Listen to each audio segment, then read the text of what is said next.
Okay, well, welcome to the last and by far most interesting and exciting day of our marathon innovation conference here.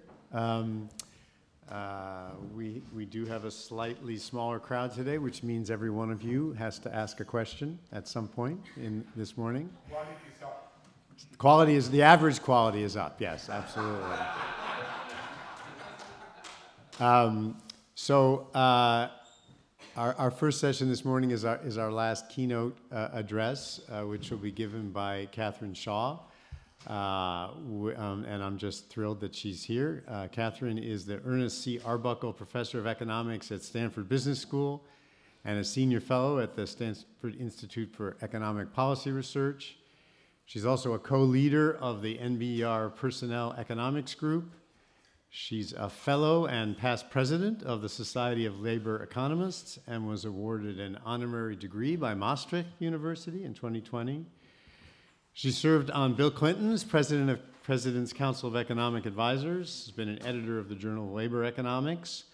So you can kind of surmise she's not exactly an innovation scholar, but she has done all kinds of interesting and important work relating human resource management to firm productivity and other firm performance aspects. She's worked on ICT and productivity and how firms manage high talent employment, particularly in the high tech sector. And we're very pleased to have her with us today. She's going to talk about using AI to adapt to the rising incidence of wildfires, which sounds fascinating. So Kathryn, please. I'm going to completely disagree with what you just said. Okay. Have you guys heard that from me before at this conference? But no, I am the technology. Well, I don't know. The word innovation isn't right, but technology. Okay. Yeah, okay. Technology. I kind of said that. Yeah, you kind of did. Okay. You made it sound. I mean, you made it sound like I do a lot of things, but well, I do a lot of things, but you know, these bios. You know, do you want to sit? Or because there's no reason why. No, I want to stand. Okay, fine. Just checking. Just checking. Just settling down here. Okay. Okay, so I guess I have to look at this screen. All right. Good morning. Thank you for coming this morning. And yeah, that is the title. But the thoughts beyond the paper are obviously more about Zvi. And so let's begin then and see what I cooked up. And so, making the clicker work. Oh, yeah. Okay. What did I lose? Oh, okay. All right. So I'm going to be talking about AI first, sort of broadly. But I didn't really put together an outline, so I think will surprise all of us, including me. So in Silicon Valley, AI seems pretty important. Now, I can come here to this conference simply because I study AI shocks, because that's a pretty major technology shock. So that fits the conference. And so I'm going to start there.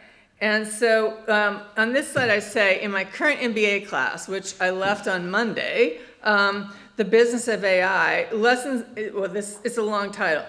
The Business of AI, Lessons Learned from Entrepreneurs, Executives, and VCs. And my guest speakers, because I live in Silicon Valley, I could get some pretty decent ones. And so, for example, I get them from major machine learning companies, you know, founders of them. And so I had Tom Siebel of C3AI. I think his company is currently valued around $2.8 billion.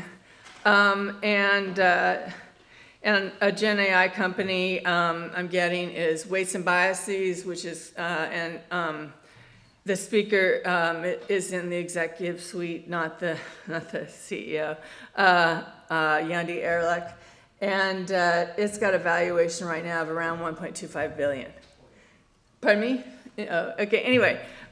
So in this class, we talk a lot about the diffusion of AI. Yandi is not his full first name, if you're trying to figure out who he is. And I can't remember what his regular, you know, that's a nickname. And anyway, we talk a lot about the diffusion of AI. And so you'd have to for, a class on AI, though most of the time it's just the speakers talking about, what they're doing and what the market is doing.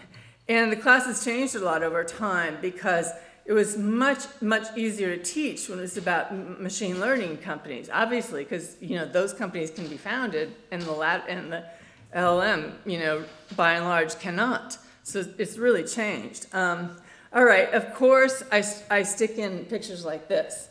And can you guys see stuff like that? Yeah, because it's a big screen. And so this is electrification, and you can see the diffusion across industries. Now, I have a lot more pictures like this. And one I should have stuck in maybe is households and computerized products. And what's nice about that is, the Kindle and other things just had the product had no diffusion curve. It was just a straight line. There's no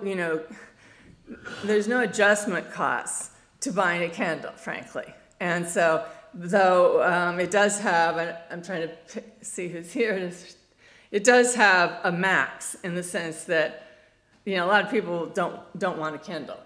Anyway, so I started out by, in my class, I certainly talk about diffusion. And so now let's turn to another topic I talk about, and that is I tell my students about the concept of general purpose technologies.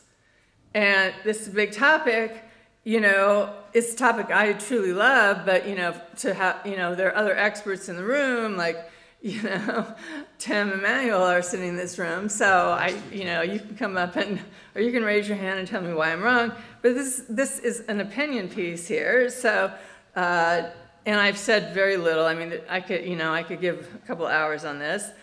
So I taught my students, what they are, what are the characteristics when you see, something like, I gave electricity, something like it, and what makes it diffuse, and why do you know it's a GPT? And so we talk about it, and then I stick in artificial intelligence. Well, is that a GPT? Or, and I decided I better modify myself. Will it be a GPT? And so around 2017, you could find researchers saying, yes, of course. But now, no, people aren't committing. They're not raising, it's hard to find, they're just not saying, yes, I think it is. And here I raise this question. Can anyone answer it now? And my personal answer, well, again, based on talking to, people surrounding me, is that the S-curve for Gen AI has begun. So, we think of the S-curve, and we're at the bottom, and it's going to keep changing a lot. That, a GPT has innovations, and we're on the early part of the innovation still. And, there's widespread differences in adoption. It's very hard to measure, which I didn't put here. But since I am in year T of my career, when I can say whatever I think, my personal answer is, this is a GPT. Every single firm in the Bay Area has it in some form or another. I wanted to bring pictures of, I'm talking about B2B here. I mean, of course, we've had Alexa in our kitchen for a long, long time. But the firms that I invite to talk in my class for machine learning have been around since around 2008, 2009. So they've been around for a while. And they've gotten pretty mature. In fact, they're very mature. And their sales are just ramping up. And I wish I had the pictures. So I guess I'm probably already going to talk too long or have to be careful about that. So anyway, the difficulty is with the Gen AI firms. And so if we're gonna lump them together as AI, it's going to be hard to say right now that yes, it's going to, this is a GPT. So anyway, the point being that I think these major technological changes would be so very consistent with what Zvi was talking about. And you know, I'm very involved in this and have been going back over my career. And so, therefore, oh, I already talked about this. No, I didn't. Can anyone answer these questions? The problem about AI, and you know, raise hands and correct me, is you can't measure it very well. You know, are we going to use patents? Well, there's a lot of patents filed, I will agree. So we might use patents, but you can't use horsepower. You know, it's not as easily measured. And so when I look at a lot of my companies, they're filing patents, but I don't, you know, there's a lot of companies that are using AI and embedding it, who are just grabbing it and not filing patents. So anyway, so now I want to turn to my lecture on Monday for my AI class. And the reason my students knew I was going to skip class, whatever, Thursday. So I'm looking for a clock or something so I know how long I'm going, because it's going to be a weird thing. Okay, what did I do Monday? How many remembers what they did Monday? I don't. Anyway, fortunately I have slides for it. And what I did Monday is I did 3 lessons learned. The class has lessons learned in the title for you from Zvi Griliches. And at the bottom, after I talked about those, I had Marnie Levine come in, who's the COO of Instagram. So these smart people come in and talk about what's going on in AI in their firms, but I put Zvi up first, and actually the students loved hearing the slides I'm going to show you. So, okay, the first one, hybrid corn was a new technology. I'll just show you the slides. I don't know how we all found this slide, because I'd never seen it before. But, here's the diffusion of hybrid corn that we've all seen, Iowa to Alabama, and we read about it in this article. And so this was really good for my class because it was even more vivid than the other diffusion slides. And so that was great. And I can also show the sort of origin. And so here are, product names of the seed itself. And so here, so we're getting excited that there's an innovation, yes, an innovation, or discovery, and that it took time for it to be diffused. So this is definitely something my class follows. So it fits my class. And so here's another one. So I just want to give the dates. In 1916, Funk produced its first commercial hybrid, and then in 1922, Funks began selling their double-cross corn. So they were innovating over time, and so you can see it in this little, it's a regression that I'm sure is misspecified, but nevertheless, you can see it here. And so so I've kind of shown them, as a student thinking about, well, what am I going to do, and I'm suggesting that to them that Zvi is the entrepreneur and that he has discovered that there was innovation in hybrid corn, and therefore he was able to show how that took place. So I'm advocating Zvi as entrepreneur because he's made this discovery, and it wasn't something you and I discovered, even though of course it was long ago. And then I suggest, well, let's look at this last slide. And so here's the last slide. And the students know I'm coming here for a memorial to Zvi. And so I say, well, if you think of Zvi as sort of entrepreneur, which honestly to me he was in almost every way, what do you see about him in his picture? And so I asked them to, take a look at the picture. So what do you guys see about the picture?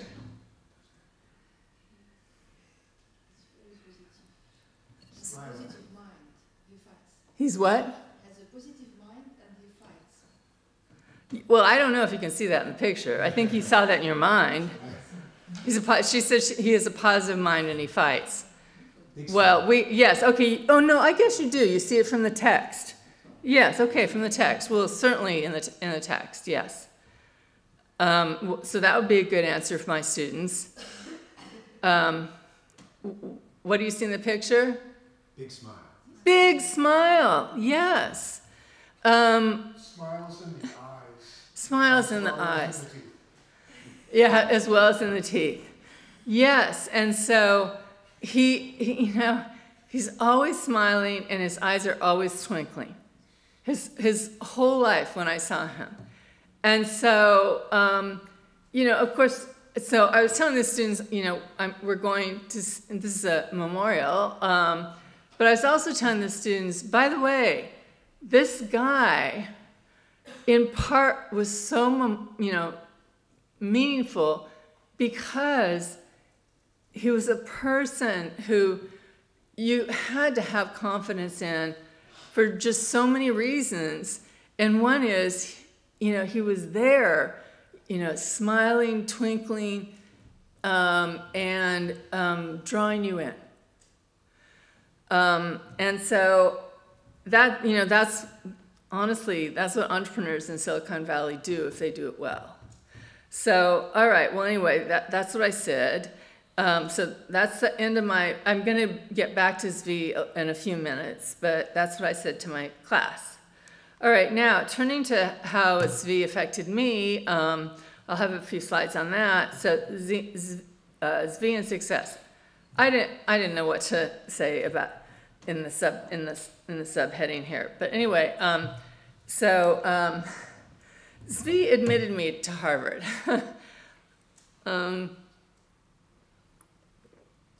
It was the recession of 1976, and at the time when I followed my undergraduate mass advisor's advice to go. And so he admitted me. I was at Occidental College in Los Angeles, and when my advisor said I should go, I said, I didn't curse in those days, but I said, no way was I going to go to graduate school at Harvard. Because I didn't want to sit in a little room and learn mathematical models. But, it worked out okay. And so Zvi, there's the tower, there's where we all went. And so what happened next is Zvi ended up being my dissertation chair, and my thesis was on human capital. I don't know how this happened, but but my thesis, I knew exactly what I wanted to write on by the time after my first 2 years. I knew exactly. And so it wasn't that I was wandering around trying to figure things out. And so Zvi, pushed me, like everyone here said, he pushes. And so after the eyes and the smile, there's the push. And so that was great. And the next thing was the career began after those years. The career, and I say 2 children and one kind dean. Later, I did work on technology my whole life. It was steel mills. Bosses were a technology project with productivity. It's AI. I'm just skimming the surface. There were more papers, and so, that was Zvi. It wasn't, it was a combination of course, I wanted to write Zvi caused this. Of course, no one person does. I also grew up in a family where if there was, in the whole state of California, if there was, a factory that let you take tours, my dad was on it, and we were in a Volkswagen bus taking those tours. So it wasn't only Zvi, but it just fit. And so, and then, after all the papers, or during the papers, I got to be, this was successful enough as a result of the correct match between the great things Zvi could offer, a graduate student, and the things I wanted to do. And so I had fun. I had fun during these papers. I mean, who wouldn't have fun going around a steel mill or going around 37 steel mills? And so, you guys have seen this before. And then I also had fun because I really, really wanted to be a policy person. And I ended up getting touches of that where at times I worked for the Fed and I worked for White House. And so I was in every boardroom seeing every Fed chairman because, well, I won't go into detail because I don't have time. But anyway, because I got to do what Zvi was helping me do, technology stuff, I got to do the fun stuff too. And so then another fun thing was I was at the CEA and I spent a lot, I worked for the president, and trying to put these together without taking too much time, but I had a team at the CEA, and here's little Taylor. I don't know if I guess anyone still remembers. All right, there's a little. He didn't want to leave CMU, so I could only get him for 6 months, but he's fantastic. This is Doug Almond. He's a pretty well-known professor these days. Anyway, we were out in the Rose Garden doing the event, and I just had fun all the time because, the president had just given a talk. We were out there, and I just waited when all the Secret Service took the people out who were in the audience out, and I just waited, and I said, let's go talk to the president. And he just loved it when I did that. And we all got pictures. Here's this is a briefing in the cabinet room, and that's the Oval Office right there. And the president, he would pull me aside, and that one, he pulled me aside and he said, I just briefed the president that morning about airports getting too overcrowded. And he pulled me aside after that meeting, and he started talking about a completely different problem. And we stood there with the door open to his secretary's office, and he's talking about, and I think, oh, come on. I was just like, I put all the other material into my head, and now we're talking about this, but fortunately I was able to wing it. Anyway, President Clinton did work well with, I was a member. I wasn't the CEA chairman, I was a member. But he was brilliant, and so he just always wanted more.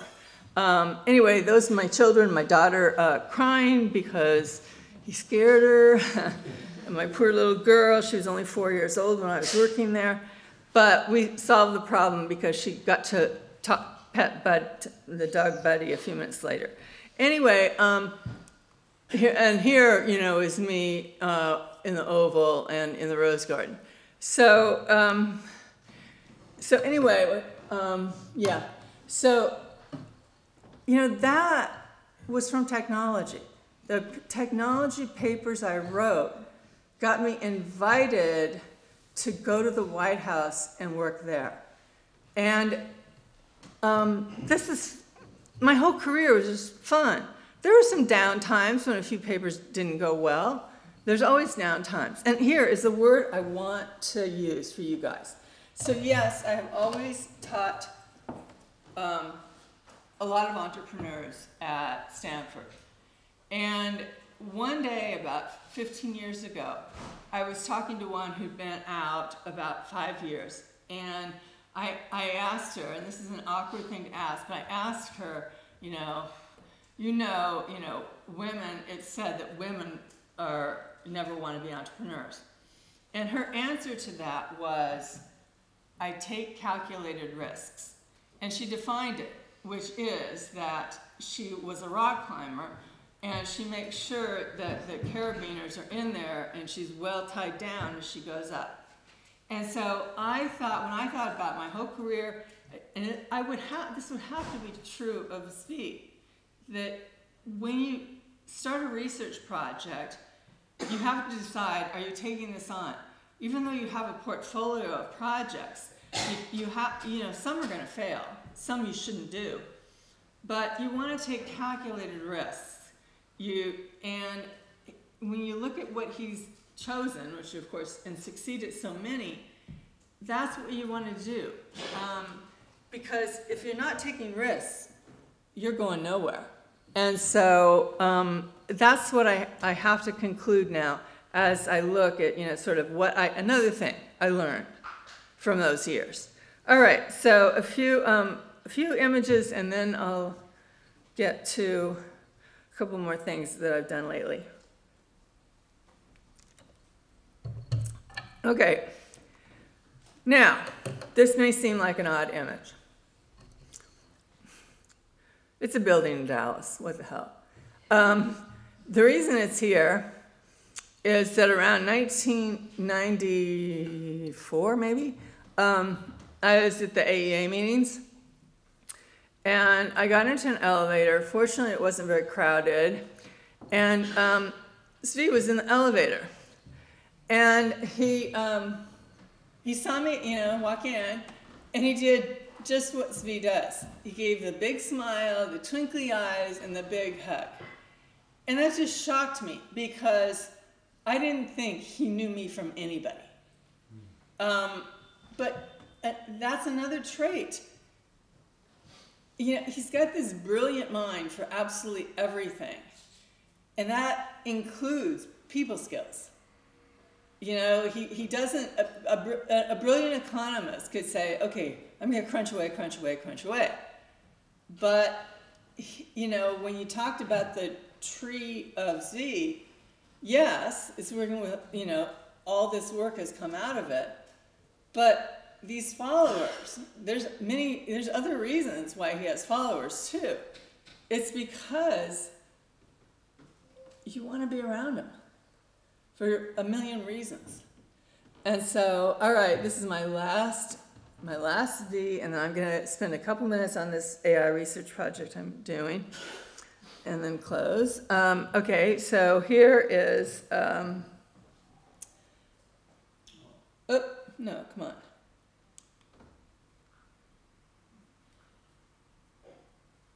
It says slide 26. Oh, I'm just using this thing wrong, because I can see it's right there. I'm using this clicker wrong. I'll try something else. There. Okay, there's one person in the room who knows why I picked this picture off the internet. I don't know if there is anyone else, but there's one for sure, because he referred to it yesterday.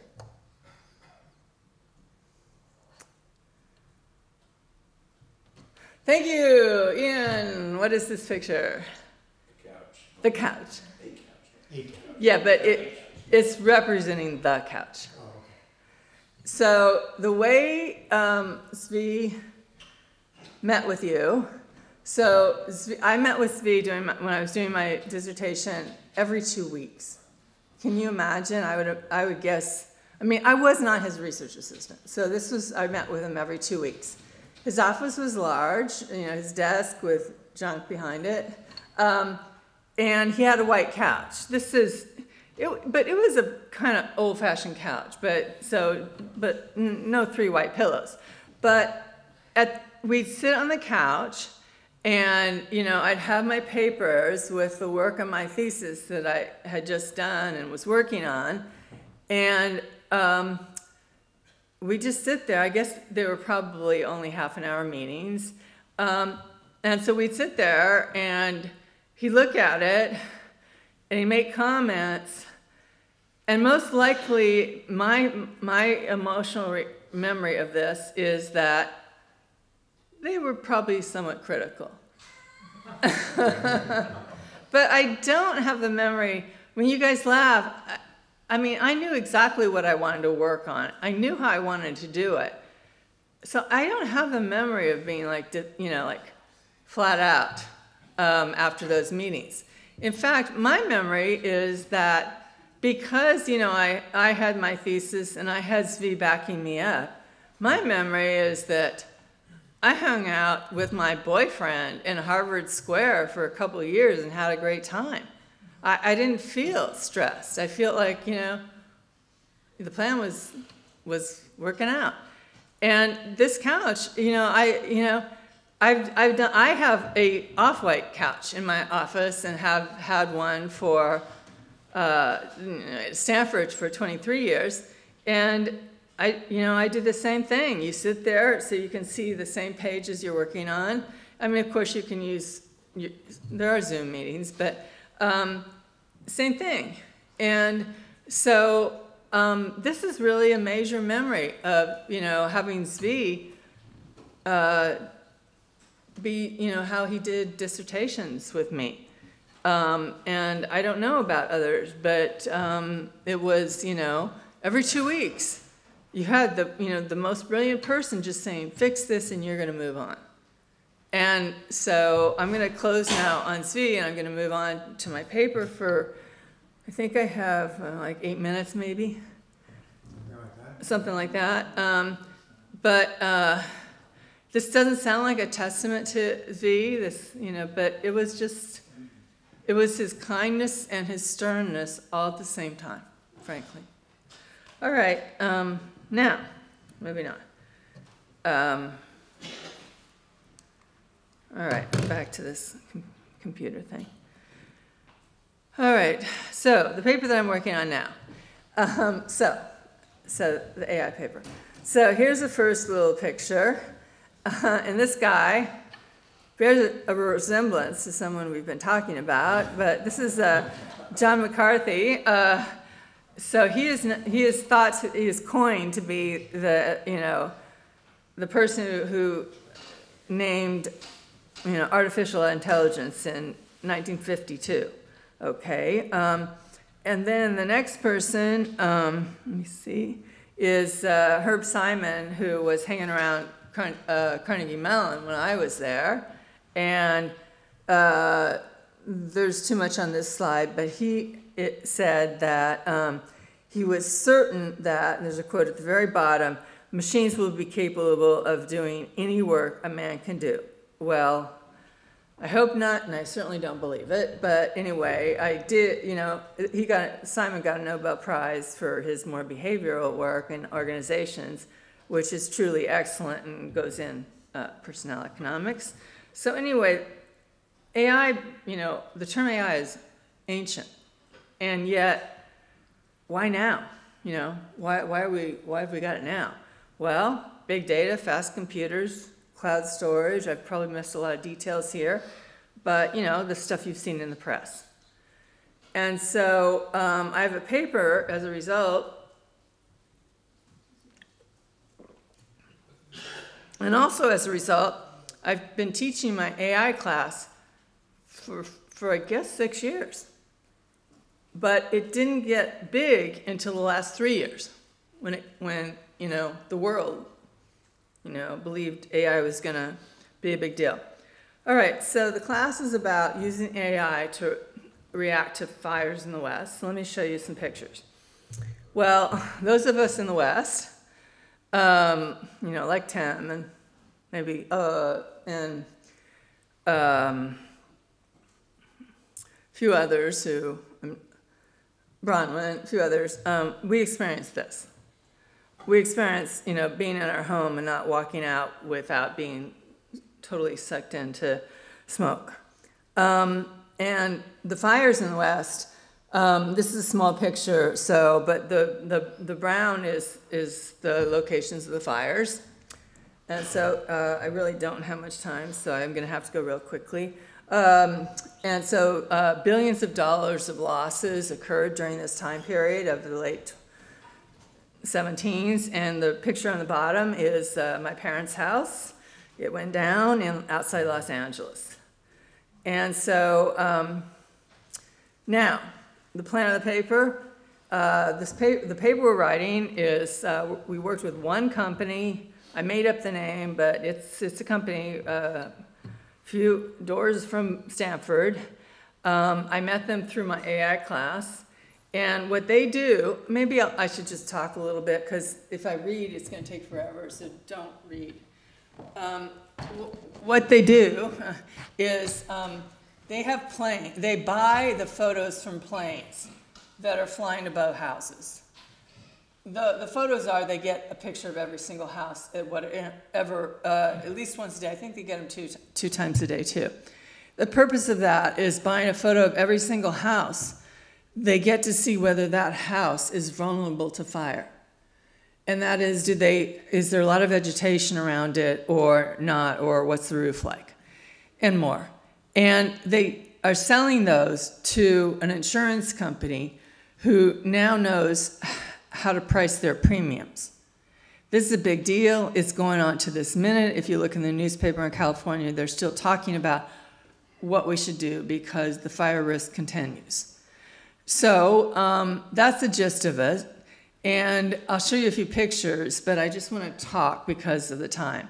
And so the AI company sells the photos, and what has happened we have only a simulation because the fire company, it's real data, the AI company and the insurance company are working with each other, but we don't have, a treatment in which, the insurance company says, oh, I'll just try that, and I'll give Kathryn and her co-authors the results for this, billion-dollar company because we thought we'd make this public, whether we played around with our consumers. Anyway, here's what we have. What we have is in the state of California, a natural experiment occurs in which people have to cut the vegetation around their home. And Los Angeles, San Diego, there's different areas where they have to cut it. Some comply, some homeowners comply, some don't. As a result, about half the time, they can see from the aerial photos, vegetation around the home is going down. And so as a result, you can test in a regression of insurance company premium, which is, that's what we pay to get our home insured. Does it fall when an accurate measure of the vulnerability of the home to fire falls? And it works beautifully. It's very sensitive to it, showing that, AI really does a good job. Now, we are only doing simulations, so we are replacing human effort at inspecting homes with AI. Now, because this is a simulation, the data I have on Premia, I know I'm getting finished right now. The data I have on Premia is the actual Premia. So the data I don't have is the assessment by humans. The insurance company didn't give us that. So what we're picking up is how the planes AI matched what humans were doing, substituted. But the conclusion, so I'm going to stop, is sorry. You can substitute AI for people. You can do it much better than people because people don't want to walk around every home. But what you're getting is that you're really getting skill bias technical change because all these people will then move to assessing really complicated homes. And the tract homes get assessed by AI. And so this is really what's called human in the loop, where AI is used for the crappy tract homes and the valuable homes are going to be assessed in person. So that's the whole gist of the paper. There's lots of pictures I didn't give, but I am precisely out of time. And so, I don't think there's anything important that, we have lots of graphs, lots of junk, but you get the gist of it. It's a fun paper. It's working really well. So, and stuff like this makes us as researchers very hopeful that, this is pretty darn important. And back to Zvi, researchers can work on projects like this. They're out there. You just have to take some time to pull it all together. All right, so, it was great to have everyone here to honor Zvi, and I guess, the people I remember from the years at the Bureau, and, those people were really, really good to see us, in doing this. So I guess you guys are about to run a panel, so. No, we have time for, first of all, let's thank you for the presentation.